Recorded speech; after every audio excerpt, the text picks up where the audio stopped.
What's up guys, welcome back to Daniel Talks Football right here on YouTube. I'm Daniel and we are back with another video. In this video we're going to be doing an England versus Senegal preview. Before we do get into the video, please make sure to like the video, comment down below and also subscribe to the channel. Go and follow the Instagram and the TikTok Daniel Talks Football on both. Right, let's get straight into it. Firstly, let's touch on the results of these sides coming into this game. England obviously topped their group with 7 points, beating Iran 6-2, Wales 3-0 with a 0-0 draw versus the US in between.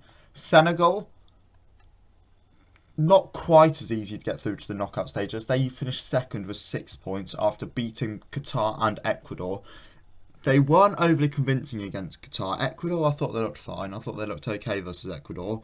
Could have gone either way, but Ecuador have been a good side and have shown that. Versus Qatar, Qatar did actually come up with a higher XG. But versus the Netherlands, I felt like they held up well in that, and obviously it was the late goals from the Dutch. It's going to be an interesting game. This obviously the game's happening on Sunday at 7 o'clock. It's going to be shown on ITV, so not on BBC for this one, which is gutting. And I'm interested to see what side he's going to play. I'm going to get onto the team in a second, but I've been a little bit controversial. We'll get on to that in a second. First, I do want to touch on Senegal. First of all, we've never actually played these guys, ever. We've never played them in a friendly, we've never played them in, well, we haven't played them in the Euros, obviously. We've never played them in a World Cup, we haven't played them in qualifying. We've never played Senegal, ever. So it's going to be the first meeting between the two sides. Obviously, for Senegal, they've got a couple of players out. Koyate's out for injury. They've got no Idrissa Gana Gueye, who plays for Everton, because he picked up 2 yellow cards, hence is suspended. And obviously, of course, there's no... I was going to say Mohamed Mane. Wow. There's no Mane, who is out with injury and didn't make the squad in the end because of that injury. So obviously them not having those 3 players is a massive, massive plus for us. Mendy as well doesn't seem to be at its best at the moment. Was at fault for a couple of the Netherlands goals in that game, and also I think 1 or 2 of the Qatar goals as well, and they played them.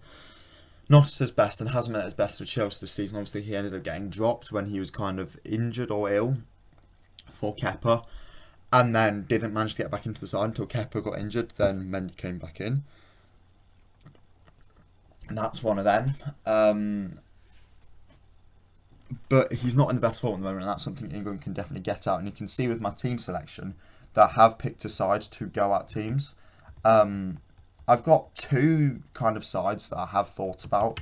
And I'm still torn between the 2. I've actually just made a change to it, because I'm so torn to what I want to do. But I'm going to run you through both sides, and then in the comments below you can let me know which one you think's better.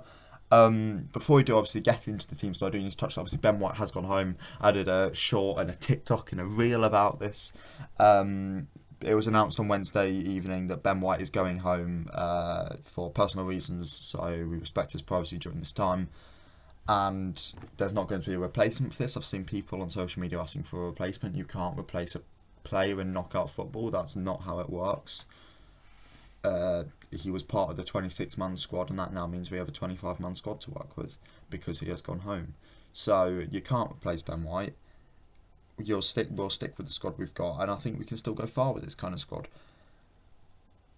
I'm interested to see what side he plays though, and I'm going to run you through my preferred lineup and then probably my predicted lineup.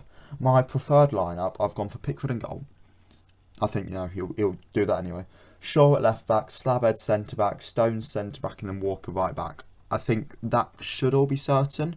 This is obviously my preferred. I think that should all be certain. Walker could maybe go out for Trippier, depending on how Southgate's feeling Walker's fitness is. But I would start Walker.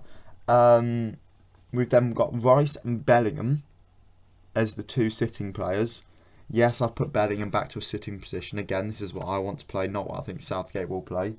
Then we've got a sort of 3 of Rashford, Foden, Saka with Kane up top. I think that would work really well. I like seeing Bellingham in a more advanced position because he gives me Lampard kind of vibes, he does. But I don't think he can do a fairly... I don't want to say he does a defensive role, but he's more defensive than someone like a Phil Foden. Of course he's going to be. He's a centre midfielder, whereas Foden's, a winger attacking midfielder. So I don't feel like you need that in this game. I'll definitely be playing Bellingham as that 10 against France if we get through and if we face France. I'm not, counting the Australians out. So if we do get through, then I would definitely put Bellingham as that 10. But for now, I'd prefer him as the 6 or the 8, whatever you want it, hybrid 8 possibly. However, that's not what I think Southgate will do. What I think Southgate will do is I think he'll keep the back 5 the same. We'll go Pickford, Shaw, the double S of Slabbard and Stones, and Walker. However, I think at DM he's gonna go Rice and Henderson. I think Henderson did play really well versus Wales, and I was impressed with him. When he came on versus the US, I was wondering why that change was made. Because we were drawing, we wanted to try and go for the win, and bringing Henderson on in that position doesn't particularly make sense if you're trying to go for the win. However, I did think he looked quite good, and I thought he looked excellent versus Wales. He's composed on the ball, he's got experience, and that is what you need in this side at times. So I think Southgate will go for that. Why I haven't picked him is just because I don't think you need it from the start in this game. You can give the attacking young players sort of 50, 60 minutes. Then if it's a draw, then if we're losing, you can bring on Henderson for the experience. But for now, yeah, I'd like Rice and Bellingham in there. But as I say, I think Southgate will go with Rice and Henderson. Then I think as a sort of 3, I think he's going to go with something like Rashford, maybe Sterling in instead of Rashford, I'm not quite sure. Bellingham in the middle, and then probably still Saka on the right. It'll be an assortment of those players, but I think it'll be something like, I'll say Rashford, Bellingham, Saka, and then obviously Kane up top. Obviously, I've dropped Bellingham back, and I've played.